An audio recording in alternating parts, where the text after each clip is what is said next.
Om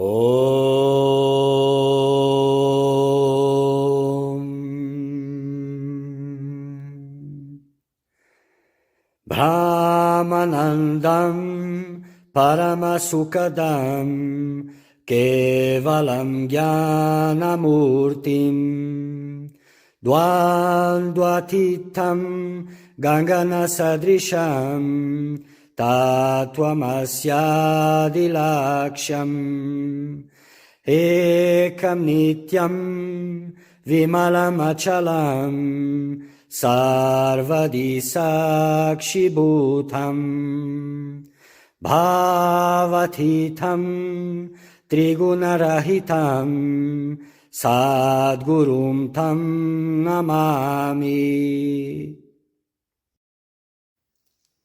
Desde já, bem-vindo. Presta muita atenção nestes ensinamentos. Esta obra que eu vou apresentar, que eu vou comentar, traduzir os versos, explicar o significado dos versos, é uma obra feita por Adi Shankaracharya. É Advaita Vedanta e todos estes ensinamentos são os que são encontrados nas Escrituras. Eles estão de acordo com as Escrituras. Deves de escutar estes ensinamentos com muita atenção, depois refletir bastante sobre estes ensinamentos e meditar sobre estes ensinamentos para que eles possam dar frutos no teu coração.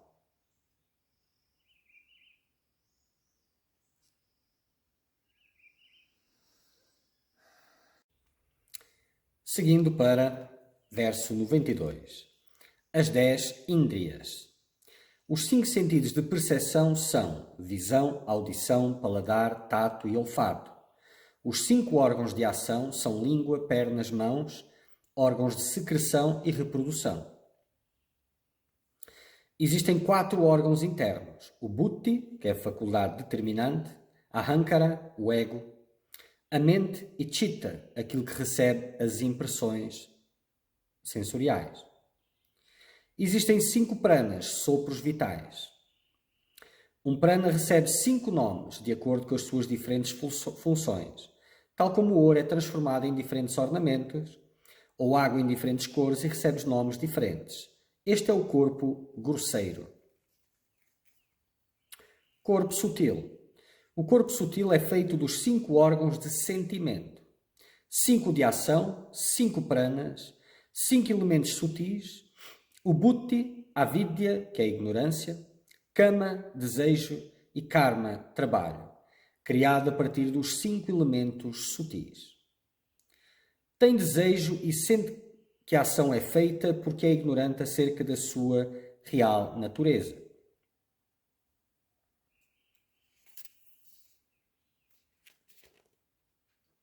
Esta é a percepção através destes instrumentos.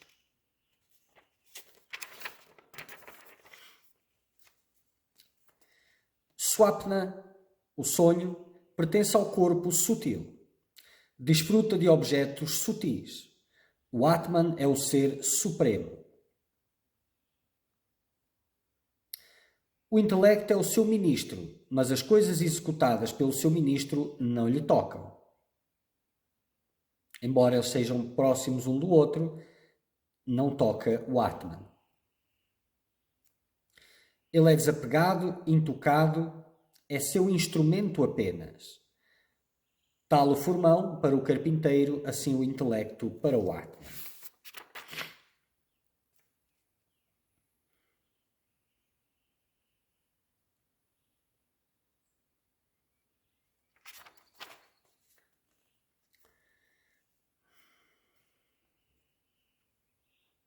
Então, o Swapna aqui pertence ao corpo sutil, como o Jagrat, o estado desperto, pertence ao corpo físico, o grosseiro. E o intelecto é o que rege, gera tudo, pois é o que está mais próximo da alma, mas não se tocam, obviamente. As mudanças do corpo sutil pertencem à avidya, ignorância. Cegueira, surdez, mudez etc., pertencem ao corpo sutil, aos sentidos, mas não ao Atman. Embora o atribuamos ao Atman, à identidade. Por isso, inspirar e expirar, bocejar e todas as secreções, todas as funções pertencem aos órgãos apenas, aos pranas. E as funções dos pranas são fome e sede também. Tudo isto é não Atman. A sombra do Atman que vive no coração, os 4 estados da mente. Ele desfruta ou sofre de acordo com qual possa ser a causa. Ou seja, a sombra do Atman vive no coração. A sombra do Atman. Embora seja o Atman, não chega a tocar. É uma sombra apenas. As 3 qualidades gunas pertencem ao ego, não ao Atman. Quando tudo é favorável, o ego fica feliz. Quando não fica favorável, fica infeliz.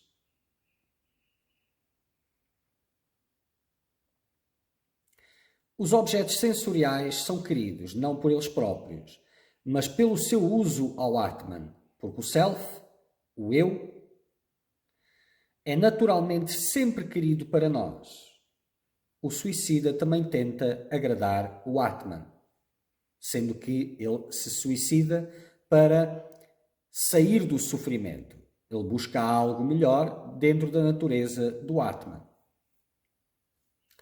Em Susupti, sono profundo sem sonhos, quando não existem quaisquer objetos, sem prazer ou dor, o Atman brilha em toda a sua glória. Quando aquela alma vai para a consciência do seu Jagrat, estado acordado, se torna consciente da visão, do ver, do ouvir, etc., da percepção direta.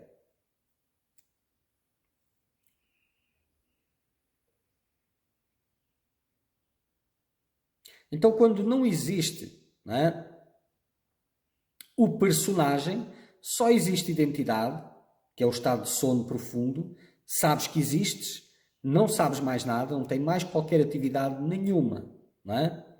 O Atman brilha em toda a sua glória, imperturbado. Quando aquela alma vai para o estado de Jagrat, de acordado, ela torna-se consciente então da visão, do ouvir, e etc. Da percepção direta dos sentidos. O que é a sombra do Atman? Como pode haver uma sombra se nada mais existe? Existe o uno, indiferenciado e indiviso. Ninguém pode definir o que é, mas tem o poder de Deus. Sem início e, no entanto, também chamado de ignorância, tem 3 qualidades, sattva, rajas e tamas. Não pode ser entendido exceto pela sua ação, e mesmo assim, apenas pelos iluminados. Criou todo este universo, o produziu todo, é Maya.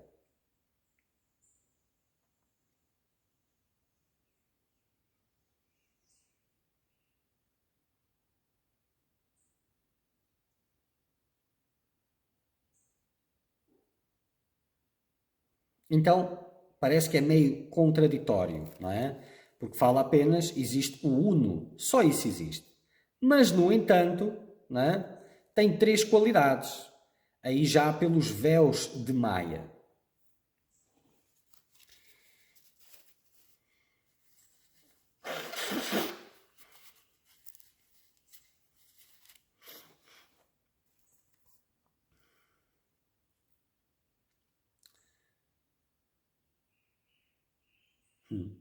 Ninguém pode definir o que é, mas tem o poder de Deus, obviamente.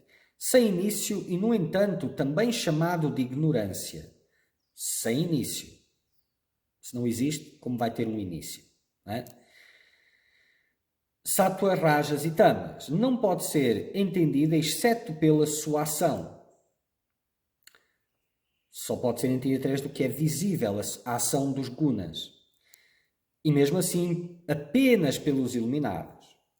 Criou todo este universo e produziu todo. É Maya. Esse poder de Deus que torna tudo isto, aparentemente, não é?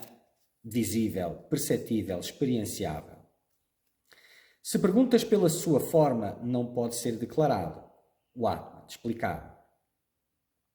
Está além da descrição. Não é real, nem irreal, nem a mistura dos dois. É separado do Atman. Nem é separado, nem deixa de ser separado. Não faz parte do Atman, no entanto, não podes dizer que não faz parte. Não é o corpo, é muito maravilhoso e além de qualquer descrição. É real e irreal. Irreal porque muda e não irreal porque é.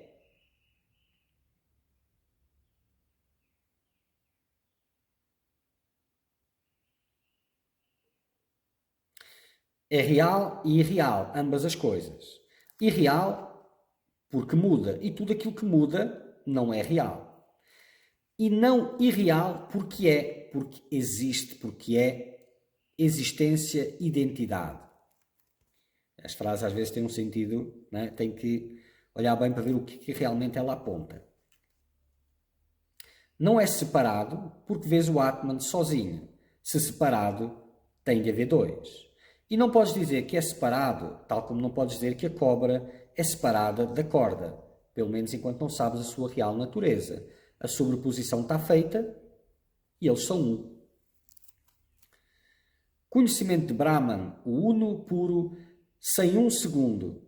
Não há um segundo além dele. O destrói como a ilusão da cobra na corda é destruída quando a natureza da corda é conhecida.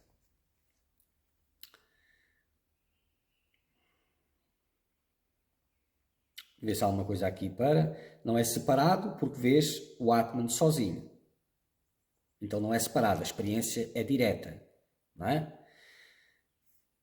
Não é uma visão além, é uma experiência direta. Então não é separado porque te vês a ti mesmo. Não é? Se separado tem de haver dois, exatamente. E não podes dizer que é separado, porque é uma sobreposição. Não é? Tal que não podes dizer que a cobra é separada da corda. Embora seja aparente, eles são a mesma coisa enquanto a ilusão permanece. Como a ilusão da cobra na corda é destruída quando a natureza da corda é conhecida. A partir do momento que vês, consegues ver a corda, a cobra desaparece. Guna Rajas. As suas três qualidades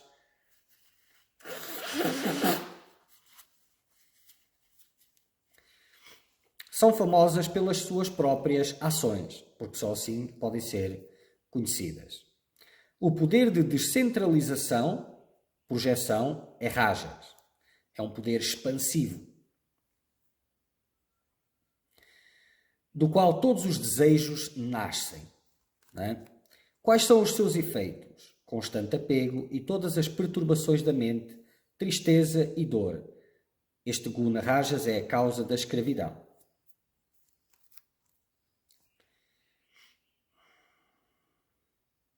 Então, como se a consciência estivesse num centro e todos os investimentos são projeções de Rajas, descentralização, sair do centro se projetando infinitamente para todas as direções.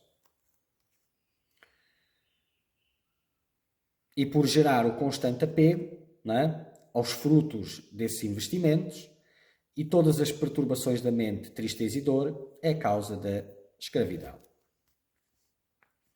As propriedades de Rajas são o desejo de desfrutar dos prazeres, raiva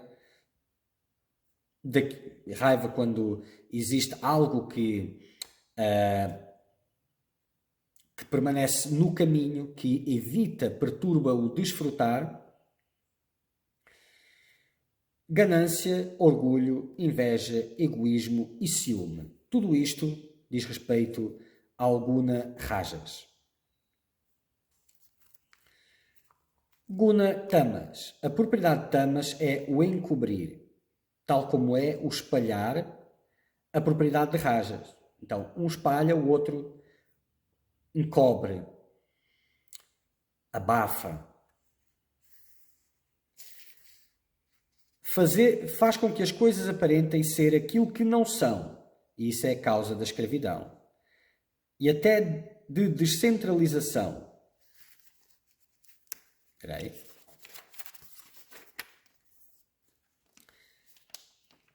É realmente apenas uma qualidade aparecendo em diferentes ações. A chamamos de vários nomes diferentes. É uma força. Em Tamas permanece no seu estado dormente o poder que é manifestado em Rajas. No fundo, é tudo a mesma qualidade, apenas em ações diferentes, em manifestações diferentes.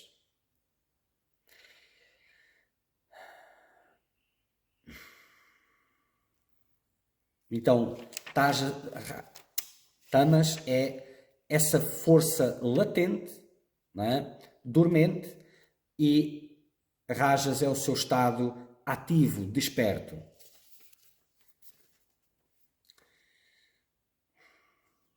Que poder tremendo o Tamas tem! Mesmo aquele que tem o conhecimento do Atman, que é versado nas escrituras, muito inteligente, que é muito perspicaz, até tal pessoa, densificado por Tamas, não pode entender o Atman, mesmo que, explicado de diversas formas, ao invés ele assume os atributos de Maya pelo Atman.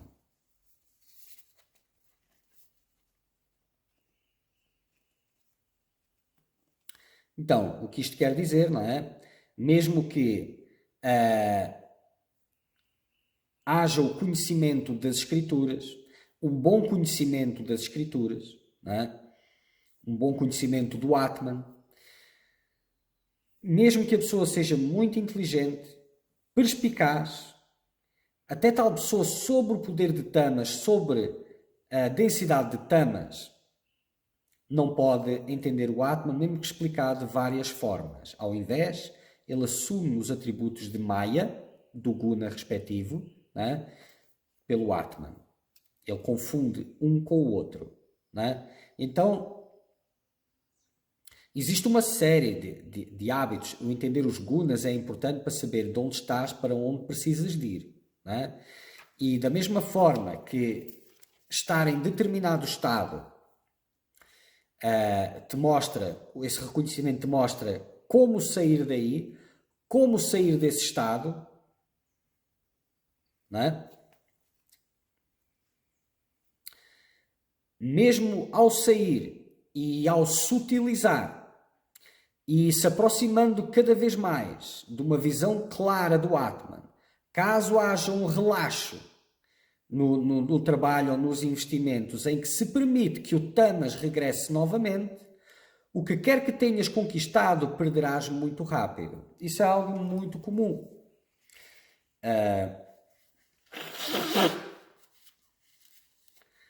O investimento em meditação, as experiências da meditação, outro tipo de experiências bem sutis, lindas, maravilhosas, a visão clara do entendimento dessas experiências e o relaxo depois no trabalho, da meditação e tudo o que o rodeia, e o recomeçar de um densificar, até que todas aquelas experiências vão desaparecendo e o conhecimento e a visão presente são as que dizem respeito ao estado de Tamas que está instalado.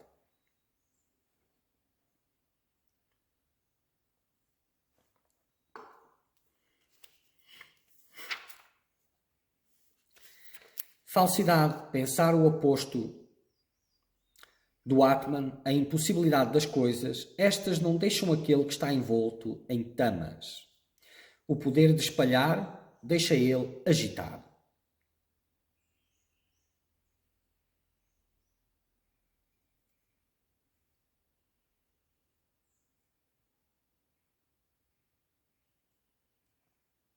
Então, no caso deste, não é?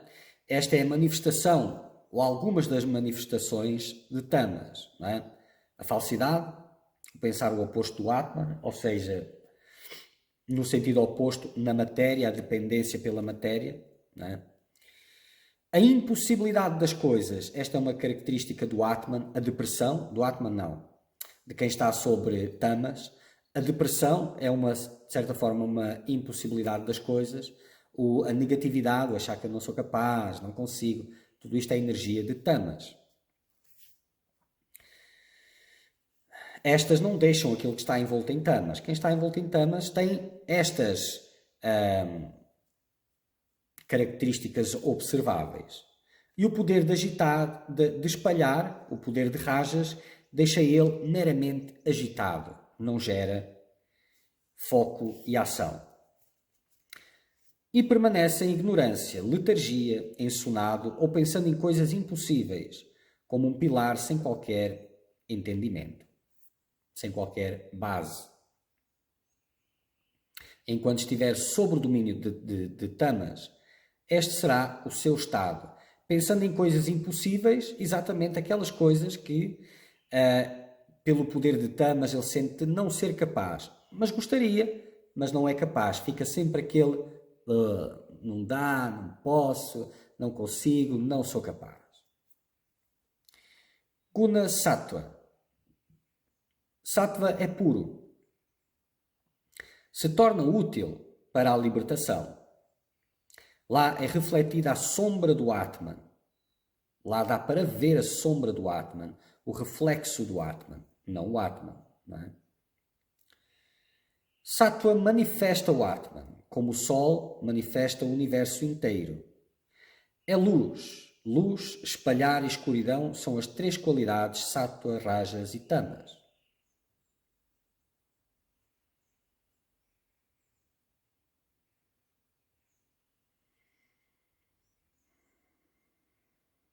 Então o propósito é se dirigir para Sattva para que cada vez mais se aproxime da visão direta do Atman.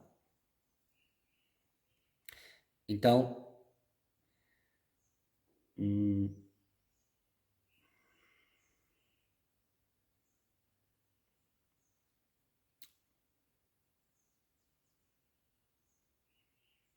alguém que está refletindo as qualidades do Atman, visivelmente, não é? Está com o Guna Sattva mais proeminente. Mas vamos continuar para entender. Sattva se torna misturada com Rajas e Tamas. E os traços de mistura de Sattva são os seguintes.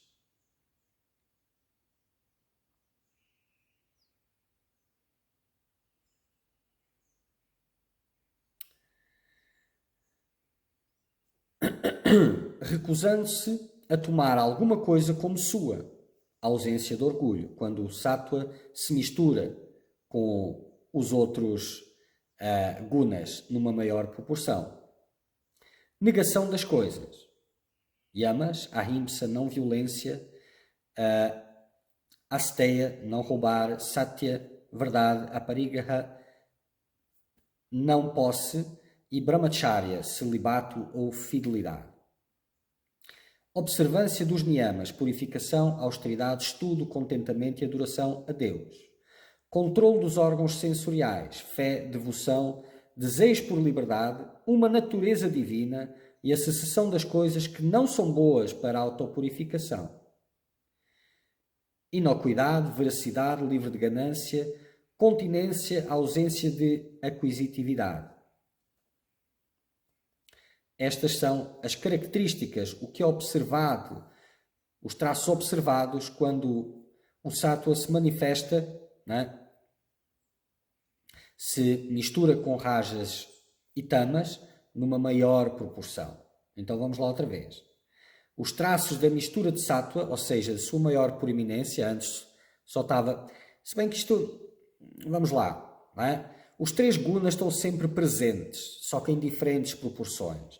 Embora esta colocação aqui seja bem absoluta, mas para entender vamos ver dessa forma.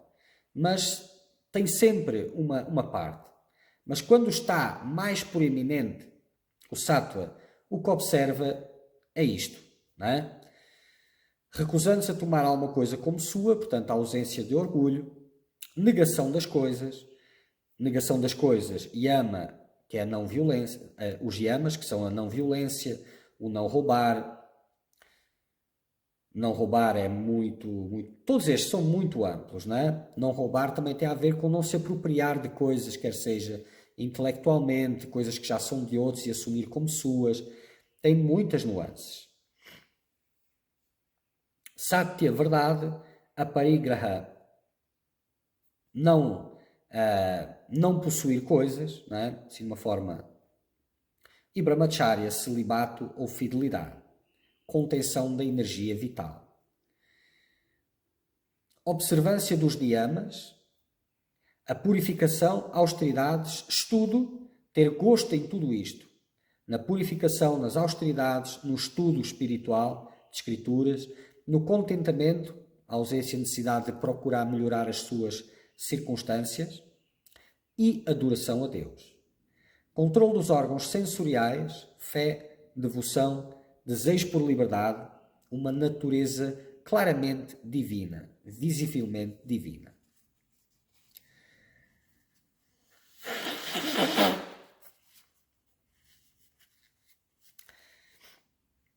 E a cessação das coisas que não são boas para a autopurificação. Então, os gunas se autoalimentam. Quando o tamas é mais forte, os hábitos que aquele ser vai demonstrar são tamásicos, ou seja, através dos hábitos que ele tem e das experiências que ele colhe e das impressões que ele colhe, ele vai buscar mais daquele guna para alimentar o seu próprio estoque. Quando o sattva se torna mais proeminente, esse tipo de comportamentos deixa de haver um prazer neles. Eles cessam, sei lá, como por exemplo, estás trabalhando para aprofundar a tua meditação. Então, bolos, doces, pizzas, coisas do género são muito pesadas. Não vai haver vontade sequer de chegar perto, porque isso vai atrapalhar. E se estiveres num grau mais elevado de purificação, não vais ter interesse nisso. Haverá Estava muito assunto para falar, mas vamos deixar assim, simplesinho.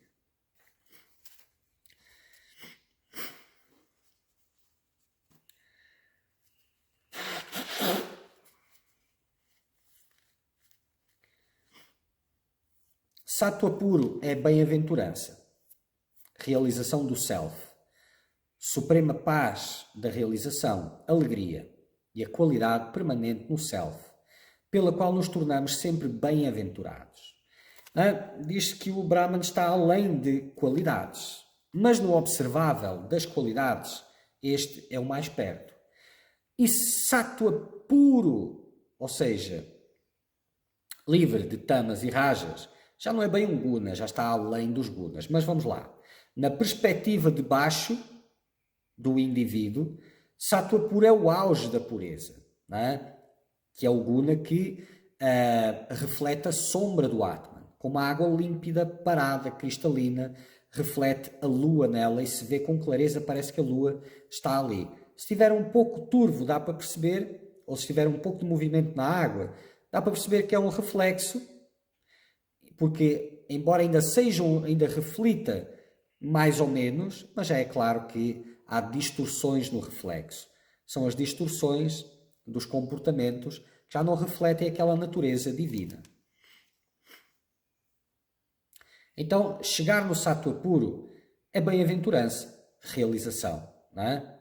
Do self, da verdadeira identidade, é a suprema paz, que é aquela que é plenitude, que já não é aquela que tem a ver com as circunstâncias, não é? Pela qual, e é a qualidade permanente no self, pela qual nos tornamos sempre bem-aventurados. Sempre, sinónimo, eternamente bem-aventurados. O mais certo seria atemporalmente, porque é algo fora do tempo. Mas na perspectiva temporal, eternamente bem-aventurados. Além destas três, agora é o corpo causal. Vamos deixar para o próximo. Om Purnamada Purnamidam Purnat Purnamudachyate Purnasya Purnamadaya Purnameva Vashishyate Om Shanti, Shanti, Shanti.